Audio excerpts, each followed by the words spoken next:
श्रोता प्रेमियों, मैं राम सागर शास्त्री आप लोगों के समक्ष एक प्रसंग रखने जा रहा हूं, मनोरंजक दृष्टांत।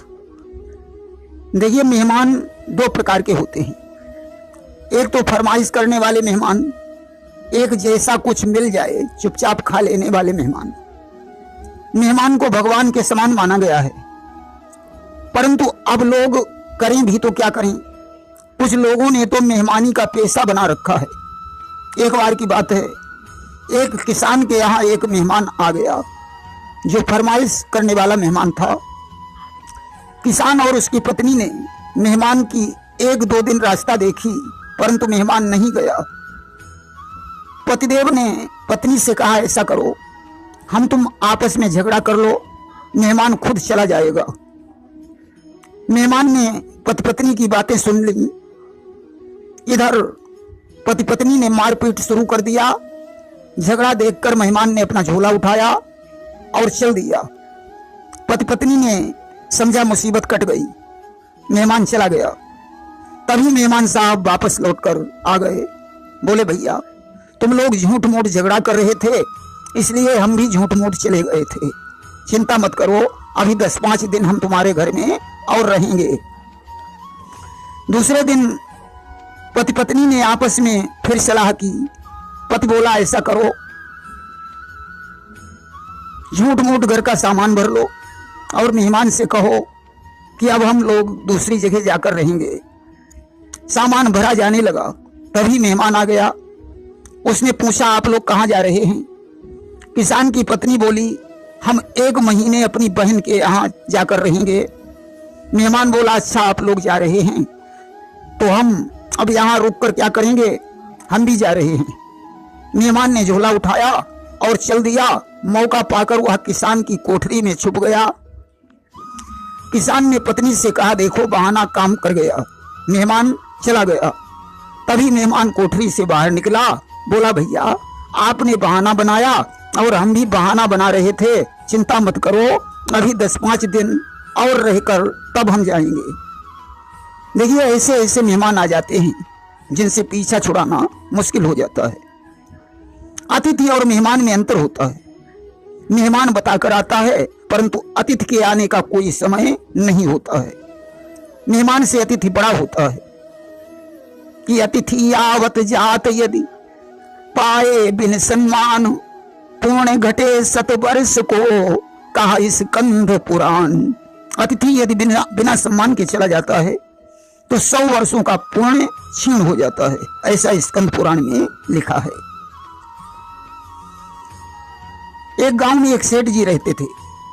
सेठ जी का एक बल्ब फ्यूज था, यानी एक आंख से काना थे। इसलिए वे घर से बाहर बहुत कम निकलते थे कि कोई मुझे काना कह देगा। एक बार गांव में भागवत की कथा हो रही थी। सेठानी जी ने सेठ जी से कहा, गांव में भागवत हो रही है, जाओ कथा सुनाओ। सेठ जी बोले, हम नहीं जाएंगे, कोई मुझसे काना कह देगा। सेठानी ने कहा, जाओ, आज तुमसे कोई काना नहीं कहेगा। बेचारे सेठ जी कथा में पहुंचे और चुपचाप सबसे पीछे बैठकर कथा सुनने लगे। पंडित जी ने कथा में ब्रह्म के स्वरूप का वर्णन किया कि बिनु पग चलई सुनई बिनु काना। पंडित जी ने ज्यों ही काना कहा, सेठ जी भाग खड़े हुए, घर पहुंचे। सेठानी ने कहा, सेठ जी वापस क्यों लौट आए? बोले, सेठानी जी मैं कथा में जाने वाला नहीं था, तुमने मुझे जबरदस्ती भेजा। मुझसे और किसी ने काना नहीं कहा, परंतु पंडित जी कथा मंच से मुझे काना कहकर संबोधित कर रहे थे। अब तो मैं कथा में जा ही नहीं सकता हूं। सेठानी शिक्षित और विदुषी थी। उन्होंने सेठ जी से पूछा, पंडित जी कौन सी कथा सुना रहे थे? सेठ जी बोले, पंडित जी ब्रह्म के स्वरूप का वर्णन कर रहे थे।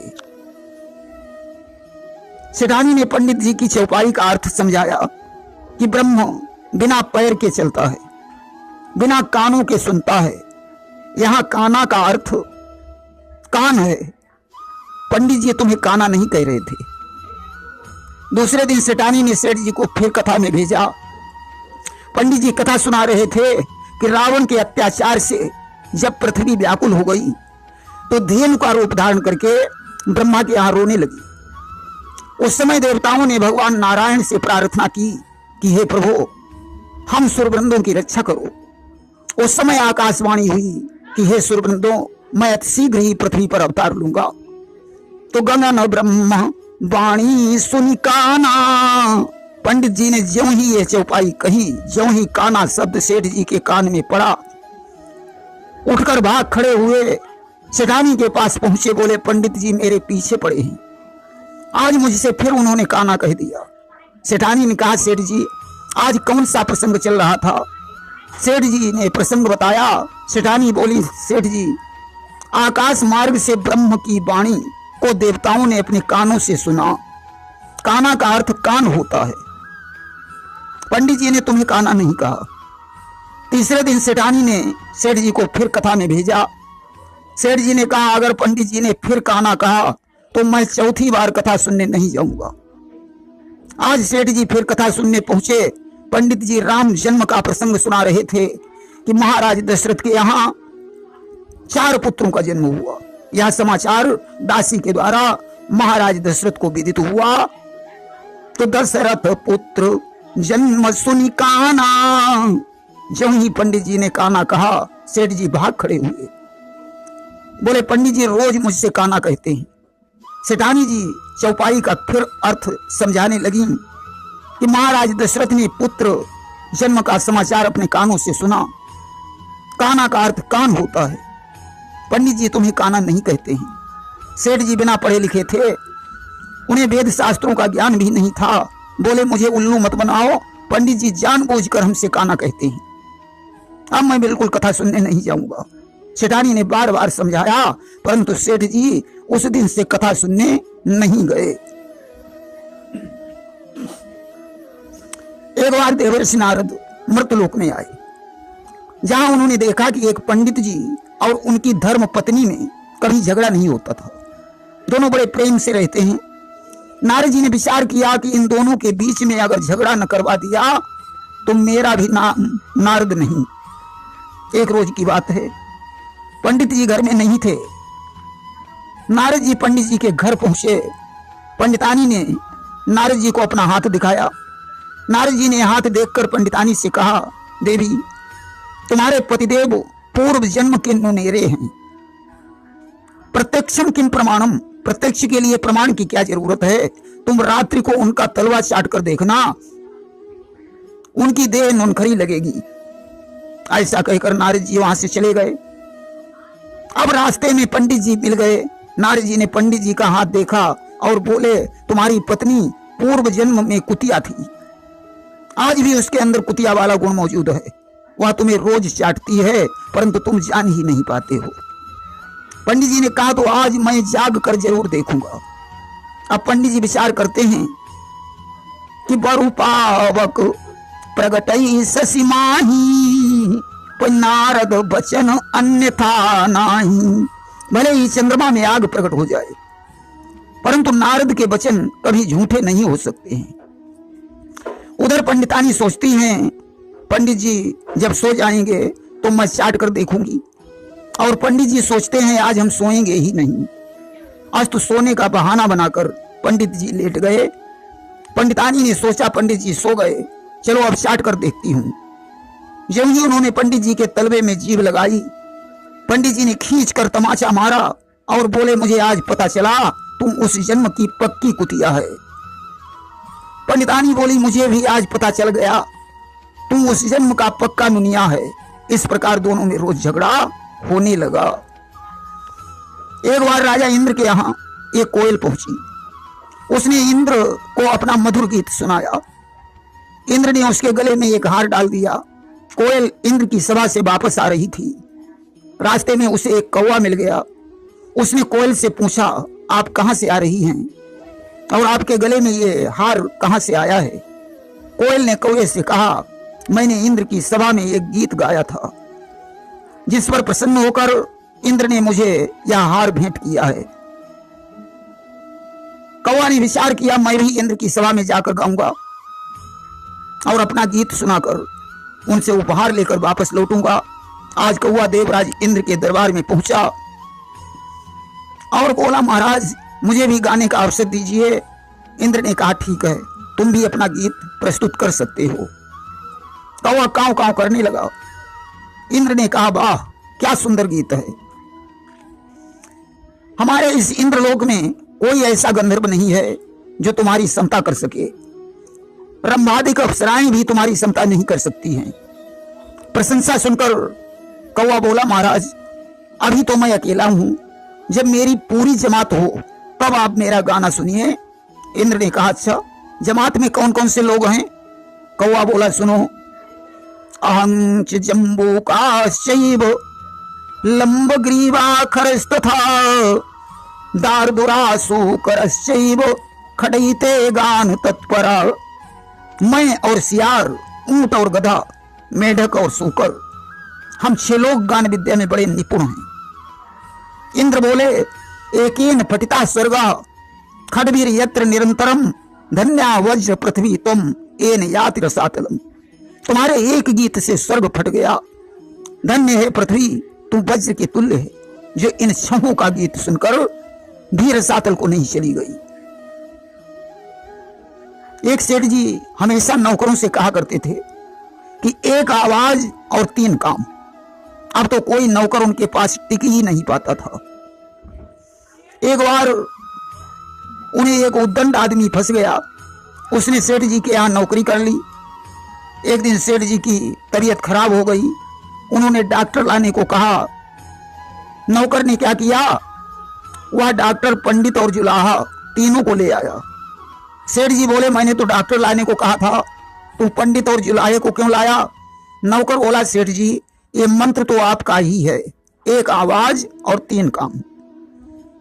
डॉक्टर साहब आपको दवा देंगे, यदि आप ठीक नहीं हुए तो पंडित जी गोदान पड़ देंगे और जुलाहा आपको कफन उड़ा देगा। बाद में हम लोग शमशान घाट पर ले जाकर आपकी अंत्येष्टि क्रिया कर देंगे। सजनों, उसी दिन से सेठ जी ने एक आवाज और 3 काम वाली प्रणाली समाप्त कर दी। एक बार एक मौलवी साहब कहीं जा रहे थे। नंगे पैर होने के कारण उनके पांव में कांटा लग गया। मौलवी साहब बोले, खुदा बड़ा बेवकूफ है, बड़ा कांटे बनाने के बगैर क्या मारा जाता। जब कुछ और आगे बढ़े तो देखा कद्दू के खेत में, कद्दू की बेलों में बड़े बड़े कद्दू लगे हैं। उस खेत की मेड़ पर आम के पेड़ खड़े थे। पास ही में एक कुआं था। मौलवी साहब वहीं छाया में सस्ताने लगे। पहले कद्दू की बेलों की तरफ नजर डाली और फिर आम के वृक्षों की तरफ देखा जिसमें छोटे छोटे आम लगे हुए थे। मौलवी साहब बोले, खुदा वास्तव में बेवकूफ है, उसे कोई अक्ल ही नहीं। छोटी छोटी बेलों में 10-10 किलो के कद्दू और इतने बड़े आम के पेड़ में 100-100 ग्राम के आम लगा दिए। अरे बेलों में 100 ग्राम के कद्दू होना चाहिए और आम के पेड़ में 10 किलो का आम लगाना चाहिए। ऐसा कहकर शांत हो गए। तब तक वहां एक बैल आ गया। वह उस खेत में घुसना चाहता था मगर कांटे की बाढ़ के कारण घुस नहीं पा रहा था। मौलवी साहब बोले, खुदा बड़ा अक्लमंद है, अगर कांटे न बनाता तो बाढ़ कैसे लगाई जाती। इसके बाद मौलवी साहब ने वहीं बैठकर खाना खाया और खाना खाने के बाद आराम करने लगे। तब तक पेड़ से एक आम टूटकर मौलवी साहब की नाक पर गिरा। नाक फूट गई।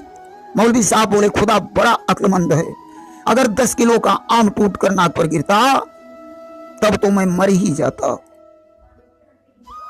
एक बार एक गृहस्थ बाजार से 3 खाड़ के खिलौने साधु की मूर्तियों वाले ले आया। संयोग से उसी दिन 3 महात्मा भी उसके दरवाजे पर आ गए। तीनों महात्मा बाहर ठहरे हुए थे। उधर गृहस्थ के लड़के ने पिता से पूछा, पिताजी ये कौन है? गृहस्थ बोला, बेटा यह महात्मा है। लड़का बोला, इनका क्या होगा? गृहस्थ बोला, महात्माओं को भोजन कराने के बाद एक महात्मा को हम खाएंगे, दूसरे को तुम्हारी माता खाएगी और तीसरे को तुम खाओगी। अब तो ज्यों ही महात्माओं के कान में ये भनक पड़ी, तीनों महात्मा भाग खड़े हुए। गृहस्थ ने उन्हें बुलाया तो वे और तेजी से भागने लगे। गृहस्थ ने दौड़कर महात्माओं को पकड़ लिया। महात्मा हाथ जोड़ने लगे, बोले, भैया मुझे मत खाओ।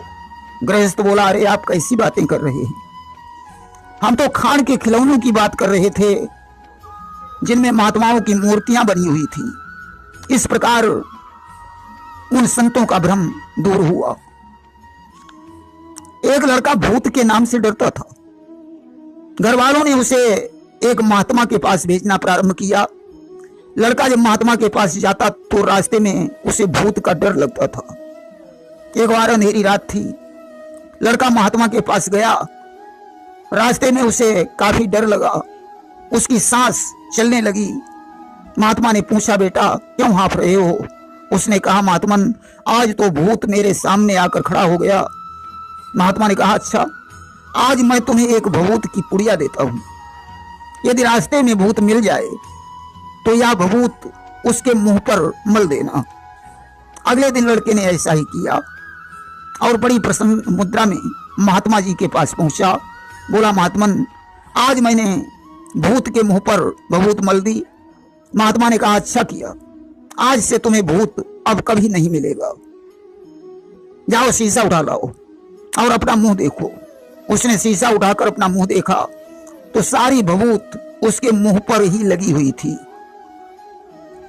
महात्मा ने कहा, बेटा भूत एक वहम है, तुम्हें तुम्हारी ही परछाई भूत बनकर डराती थी। एक बार किसी मंदिर का घंटा कोई चोर चुरा ले गया। चोर जब जंगल से होकर गुजरा तो एक बाघ के द्वारा मारा गया। उसका वह घंटा बंदरों के हाथ लग गया। बंदर झाड़ियों के अंदर रहते थे। जब वे मौज में आकर वह घंटा बजाते तो गांव वाले समझते थे कि कोई भूत घंटा बजा रहा है। धीरे धीरे गांव में अफवाह फैल गई कि जंगल में घंटा कर्ण नामक भूत आ गया है। अब तो भूल कर भी वहां कोई नहीं जाता था। अब तो वह जंगल घंटा कर्ण की राजधानी बन गया। राजा को बड़ी चिंता हुई। उन्होंने तमामों रुपए खर्च करके चंडी हवन, हनुमान का जाप आदि करवाया, परंतु घंटा कर्ण का घंटा बजना बंद नहीं हुआ। एक दिन एक बुद्धिमान व्यक्ति उस गांव में आ गया। उसने अपना दिमाग लगाया कि या तो जंगल में डाकू रहते हैं और या फिर बंदरों की चाल है। उसने घंटा कर्ण को पकड़ने का वादा किया। महात्मा के वेश में उस व्यक्ति ने जंगल में प्रवेश किया। उसका संदेह ठीक था।